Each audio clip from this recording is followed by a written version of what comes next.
ಒಂದು ಅಚ್ಚರಿಯ ಸಂಗತಿ ಕಾಣುತ್ತೆ. ಜಲಸ್ಫೋಟ ಅಂತ ಹೇಳಿದ್ದೆ ನಾನು, ಅಲ್ಲಿ ಒಂದು ಆಗ ಲಕ್ಷಣ ಇದೆ. ಈ ಎರಡು ಸೇರಿ ಮನುಷ್ಯರೇ ಮಾಡೋದಲ್ಲಿ ಕೆಲವೊಂದು ಹೇಳೋಕ್ಕೆ ಹೆದರಿಕೆ ಆಗುತ್ತೆ. ಪರಿಹಾರ ಏನೆಲ್ಲ ಭಗವಂತನ ಧ್ಯಾನ ಮಾಡಬೇಕು ಅಷ್ಟೇ. ಯಾವ ಪೂಜೆ ಪುರಸ್ಕಾರದಿಂದ ಏನು ಉಪಯೋಗ ಆಗಲ್ಲ. ನೇರವಾಗಿ ಭಗವಂತನ ಧ್ಯಾನ ಮಾಡೋದೇ ಮುಖ್ಯ. ನೆನೆಸ್ಬೇಕು ಭಗವಂತ. ಸೂಳೆಯ ಮಗನುಟ್ಟಿ ಆಳುವನು ಮುನಿಪುರವ, ಯುದ್ಧವಿಲ್ಲದ ಮಡಿಯೇ ಪುರವಲ್ಲ ಕೂಳಾದೀತು. ವಿಷ್ಣು ವಾಮಾವತಾರದಲ್ಲಿ ವಾಮನ ಭೂಮಿ ಕೇಳಿದ, 3 ಅಡಿ ಭೂಮಿ ಕೇಳಿದ, ಎಲ್ಲ ಉಳಿತು.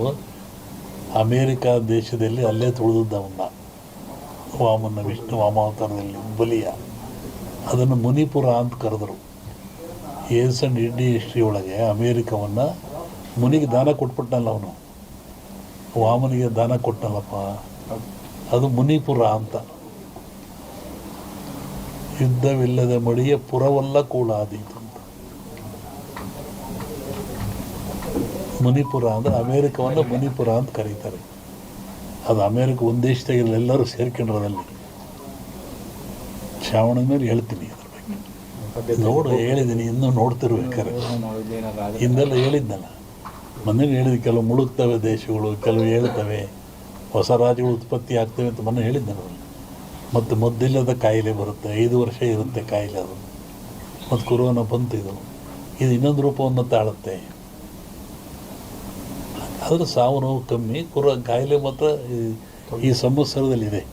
ಹೊಸ ರೋಗ ಉತ್ಪತ್ತಿಯಾಗಿ ಉಸಿರಿಗೆ ಸಂಬಂಧಪಟ್ಟದ್ದು ಜನ ಆ ಥರ ಸಾಯ್ತಾರೆ. ಆ ಭೂಮಿ ಹೇಳಿದ, ಭೂಮಿ ಗುಡ್ಡ ಬಿಡಿ ಉಳ್ತವೆ ಅಂತ ಹೇಳಿದ್ದು ನಾನು.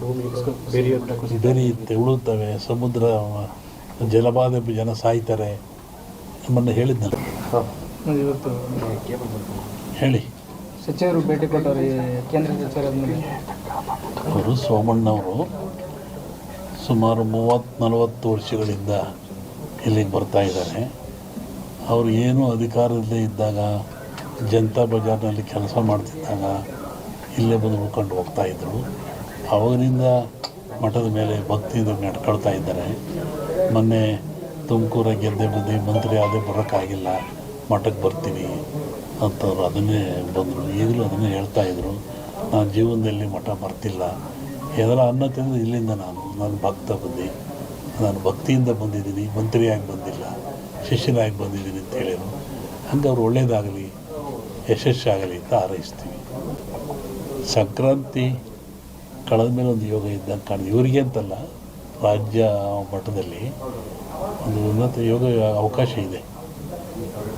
ಹೋಗಿದ್ದಾರಲ್ಲ, ಅದು ರಾಜ್ಯದ ಮಟ್ಟದ್ದು. ನಿಮ್ಮ ರಾಜ್ಯದ ಮಟ್ಟಕ್ಕೆ ಸಂಕ್ರಾಂತಿ ಮೇಲೆ ರಾಜಕೀಯ ವಿಪ್ಲವ ಆಗೋ ಲಕ್ಷಣ ಇದೆ. ನಾನು ಮೊದಲೇ ಹೇಳಿದ್ದೆ, ಯುದ್ಧಗಳಾಗ್ತದೆ, ಜಲಪ್ರಳಯವಾಗ್ತದೆ, ವಾಯುಪ್ರಳಯ ಆಗ್ತದೆ, ಭೂಪ್ರಳಯವಾಗ್ತದೆ, ಎಲ್ಲ ಜನ ಸಾಯ್ತಾರೆ, ಆಕ್ರಮಣ ಹೆಚ್ಚಾಗ್ತವೆ, ಮೇಘ ಸ್ಫೋಟ ಆಗ್ತದೆ ಅಂತ ಹೇಳಿದ್ದೆ ನಾನು. ಇನ್ನೂ ಒಂದು ಮೇಘ ಸ್ಫೋಟ ಆಗೋದ್ರಿದೆ, ಊಹಿಸಲಾರದ ಒಂದು ದುಃಖ ಈ ಭಾರತಕ್ಕೆ ಬರ್ತದೆ. ಪ್ರಕೃತಿದತ್ತವಾಗಿ ಆಗ್ತದೆ ಮೇಘ ಸ್ಫೋಟ. ಅದನ್ನು ಹೇಳಿದ್ದೆ ಮನೆಯಲ್ಲೂ ಹೇಳಿದ್ದೆ ನಾನು ಮನೆಯಲ್ಲಿ. ಒಟ್ಟಿಗೆ ಜನಜೀವನ ಅಸ್ಥಿರ, ಯಾವಾಗ ಮನೆಗೆ ಬರ್ತಾನೆ ಹೋಗ್ತಾನೆ ಅಂತ ಹೇಳೋದು ಕಷ್ಟ. ಅಸ್ಥಿರ ಇನ್ನೂ ಜಾಸ್ತಿ ಆಗ್ತದೆ. ಅದರಲ್ಲಿ ಅರಸನಾಲಯಕ್ಕೆ ಕಾರ್ಮೋಡ ಕವಿದೀತು. ಅದು ರಾಜ್ಯಕ್ಕೂ ಇದೆ, ಸೆಂಟ್ರಲ್ಗೂ ಇದೆ. ಹಿಂದೆ ಹೇಳಿದ್ದು 2-3 ಜನ ಪ್ರೈಮ್ ಮಿನಿಸ್ಟರ್ ಕೊಲೆ ಆಗ್ತಾರೆ, ಸಾಯ್ತಾರೆ ಅಂತ, ಅದು ಆಗ್ತದೆ. ಸಂವತ್ಸರ ಪರದಲ್ಲಿ ಕಷ್ಟ, ಬಡ ಲಕ್ಷಣ. ದ್ವೇಷ, ಅಸೂಯೆ, ಈ ಮಧ್ಯೆ 1-2 ಬಲಿ ಆಗ್ತಾರೆ. ಹೇಳಿದ್ದಲ್ಲ, ಸಂಕ್ರಾಂತಿ ಮೇಲೆ ವಿಪ್ಲವ ಆಗೋ ಲಕ್ಷಣ ಇದೆ. ಇಲ್ಲ ಸರ್, ಸಿದ್ದರಾಮಯ್ಯಗೆ ತೊಂದರೆ ಇಲ್ಲ, ಮೂಡ ಬರುತ್ತೆ, ಮೂಡ ಹೋಗುತ್ತೆ ಅಷ್ಟೆ. ಏನು ಆಶೀರ್ವಾದ ಬಂದಿಲ್ಲ, ಆಶೀರ್ವಾದ ಆಗ್ತದೆ. ಈಗ ನಮ್ಮ ಸಂಕೇಶ್ವರವಾಗಿ ವರ್ಷಕ್ಕೋಸ್ಕರ ಕರೆಸ್ತಾರೆ. ಹೋದವರಲ್ಲಿ ಬಂದಿದ್ದೆ,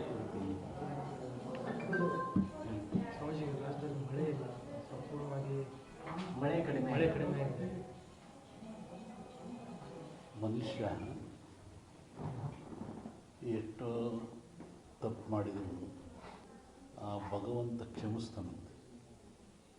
ಮನುಷ್ಯ, ಪ್ರಾಣಿ, ಭೂಮಿ ಏನು ಮಾಡಿದ್ರು ಸೃಷ್ಟಿಕರ್ತ ಅವನೇ ಅಲ್ಲದೆ ಅವನು ಕ್ಷಮಿಸ್ತಾನಂತೆ. ಆದರೆ ಮನುಷ್ಯ ಮಾಡಿದ ಕರ್ಮಗಳು ಅವನು ಕ್ಷಮಿಸಲ್ವಂತೆ. ಭಗವಂತ ಕ್ಷಮಿಸಿದರೂ ಮನುಷ್ಯ ತಾನು ಮಾಡಿದ ಕರ್ಮಗಳನ್ನು ಅವೇ ಕ್ಷಮಿಸಲ್ಲ. ಹಾಗಾಗಿ ಮನುಷ್ಯನ ಕರ್ಮಬಾಧೆಗಳು ಹೆಚ್ಚಾದಾಗ ಇವೆಲ್ಲ ಸಾಮೂಹಿಕವಾಗಿ ಅನುಭವಿಸಲೇಬೇಕಾಗ್ತದೆ. ಹಾಗೆ ಮಳೆ ಬೆಳೆ, ಭೂಕಂಪಗಳು, ಅರ್ಥಕ್ವಿಕ್ಗಳು ಅಥಾವ್ರು ನಡೀತಾ ಇರ್ತವೆ. ಏನೂ ಆಗಲ್ಲ, ಬರುತ್ತೆ, ತಮಾಷೆ ಅಂತ ಬರುತ್ತೆ, ಮಳೆ ಏನು ತೊಂದರೆ ಇಲ್ಲ. ಅಲ್ಲ, ಈ ಬಾರಿ ಏನಾದರೂ ಇದೇ ಪರಿಸ್ಥಿತಿ ಮುಂದುವರಿಯುತ್ತೆ? ಇಲ್ಲ, ಚೆನ್ನಾಗಿ ತೊಂದರೆ ಏನಾಗಲ್ಲ.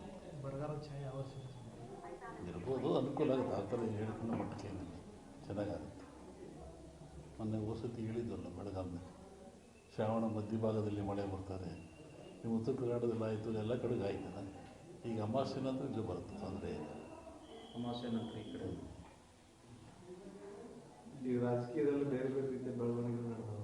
ಮೈತ್ರಿಗಳು ಯಾವ್ಯಾವ ಪಕ್ಷಗಳು ಲೋಕಸಭಾ ಚುನಾವಣೆ ಪೂರ್ವದಲ್ಲಿ ಈ ಬಗ್ಗೆ ಅದು ಬಂದಾಗ ಹೇಳೋದಂತ ಈಗೇನದು ಅವಶ್ಯಕತೆ ಇಲ್ಲ. ಇನ್ನೇನು ಬಂದೇ ಬಿಡುತ್ತೆ ಹೇಳೋದು ಇನ್ನೊಂದ್ಸತಿ ಗೊತ್ತಿಲ್ಲ ಅವಾಗ. ಅಲ್ಲ, ಇದೇ ಪರಿಸ್ಥಿತಿ ಕಂಟಿನ್ಯೂ ಆಗುತ್ತೋ ಲೋಕಸಭೆಯಲ್ಲಿ ಏನಾದರೂ ಬದಲಾವಣೆ ಕಾಣಬಹುದು? ಹೇಳ್ತೀನಿ ಆ ಕಾಲಕ್ಕೆ.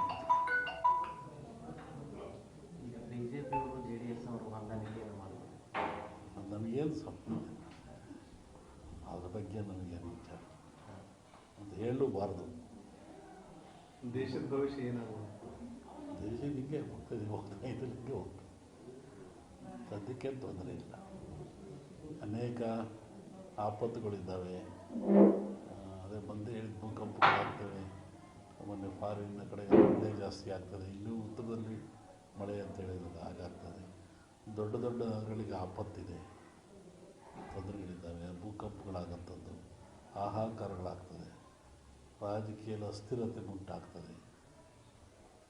ಅವಾಗಿರೋದೇ ಪ್ರಾಕೃತಿಕವಾಗಿ ದೋಷಗಳು ಇರ್ತದೆ. ರಾಜಕೀಯ ಅಸ್ಥಿರತೆ ಅಂದ್ರೆ ಅದನ್ನು ಸ್ವಲ್ಪ ಬಿಡಿಸಿ ಹೇಳಿದ್ರೆ ಹೆಂಗಿರುತ್ತೆ? ನೀವೇ ನೋಡುವಂತೆ, ನಿಮಗೆ ಗೊತ್ತಾಗುತ್ತೆ.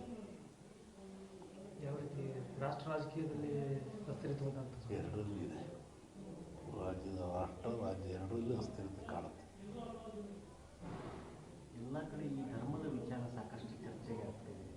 ಆದರೆ ಸನಾತನ ಧರ್ಮ ವಿಚಾರವಾಗಿ ಚರ್ಚೆ ಆಗ್ತದೆ. ಅವರವ್ರ ಧರ್ಮ ಅವ್ರಿಗೆ ದೊಡ್ಡದು. ಇದು ಭಾರತದಲ್ಲಿ ಸೆಕ್ಯುಲರಿಸಮ್, ಜಾತ್ಯತೀತವಾದ ಇದೆ. ಮತ್ತು ಅವರ ಧರ್ಮಕ್ಕೆ ನೋವಾದಾಗ ಅವರು ವ್ಯಕ್ತಪಡಿಸೋದು ಸಹಜ, ಅದು ತಪ್ಪೇನಲ್ಲ. ಅದ್ರ ಬಗ್ಗೆ ನಾವು ಯಾವುದೇ ಪರ ವಿರೋಧ ಹೇಳುವಂಥದ್ದು ವಿಚಾರಲ್ಲ. ಒಂದು ಸಲ ಎಲ್ಲ ದೇಶಕ್ಕೂ, ಎಲ್ಲ ಮನೆತನಕ್ಕೂ, ಎಲ್ಲ ಜನಕ್ಕೂ ತನ್ನದೇ ಆದ ಧರ್ಮ, ನೀತಿ, ಪರಂಪರೆ ರೂಢಿ ಇರ್ತದೆ. ಅದು ನೋವಾದಾಗ ಎಲ್ಲರಿಗೂ ನೋವಾಗ್ತದೆ. ಹಾಗೆ ರಾಷ್ಟ್ರಕ್ಕೂ ಒಂದು ಧರ್ಮ, ನೀತಿ ಇದೆ ಮತ್ತು ಎಲ್ಲ ಜನಾಂಗಕ್ಕೂ ಇದ್ದಾವೆ. ಅದನ್ನು ನಾವು ತಿರಸ್ಕರಿಸಬಾರ್ದು, ಹೆಚ್ಚಿನ ಪ್ರೋತ್ಸಾಹನೂ ಕೊಡಬಾರ್ದು. ಅದು ಹೆಂಗೂ ನಡ್ಕೊಂಡು ಹೋಗ್ತಾ ಇರ್ತದೆ. ಧರ್ಮದ ವಿಚಾರ ರಾಜಕೀಯ